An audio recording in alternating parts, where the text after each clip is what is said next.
નમસ્કાર ખેડૂત મિત્રો, આજે તારીખ છે 20/9/2025। આજે આપણે બનાસકાંઠાની અંદર રોણી ગામ આવ્યા છીએ અને આપણે જાણશું કે આજે આ પ્રગતિશીલ ખેડૂતે શું મહેનત કરેલી છે અને એને અવતાર દવા જે છાંટેલી છે લોયલ કેમિકલની તેના રિઝલ્ટ શું મળ્યા છે। નમસ્કાર।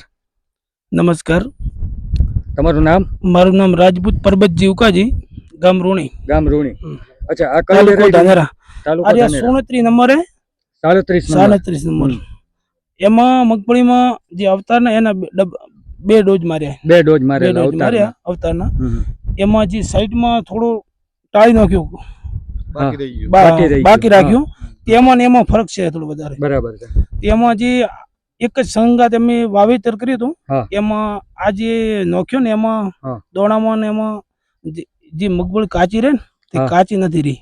બરાબર। અને પેલા જે સાઈડમાં નથી નાખ્યું ને તેમાં કાચી વધારે અને દોણામાં થોડો ફરક છે। અચ્છા, નાના દાણા રહી ગયા। અને આમાં એકદમ આનું કવર જે છે એકદમ તમને કેવું ટાઈટ લાગે છે? એકદમ પેલું હજુ નરમ છે। આમ તમે જોવો ખેડૂત મિત્રો, અહીંથી જરા બતાવજો ખેડૂતોને કે આમ કરવાથી પણ આ દાણો ફાટતો નથી। જો એકદમ ટાઈટ છે, કોઈ પણ પોપટો તમે લઈ લ્યો, જો એકદમ ટાઈટ છે। એટલે ખાસ મારું કહેવાનું એવું છે કે હરેક ખેડૂત જો મગફળીની અંદર ઉત્પાદન વધારો કરવા માંગતા હોય તો તમારું કેવું શું છે કે અવતાર છાંટવી જોઈએ કે નહીં? હા, ખાસ બીજું એક કહેવાનું છે, આપણી સાથે આજે માર્કેટિંગ યાર્ડના એક વેપારી પણ છે, એને અભિપ્રાય લઈએ કે શું એને રિઝલ્ટ દેખાણું। બોલો। મારું નામ છે રાજપૂત રામાજી રત્નાજી।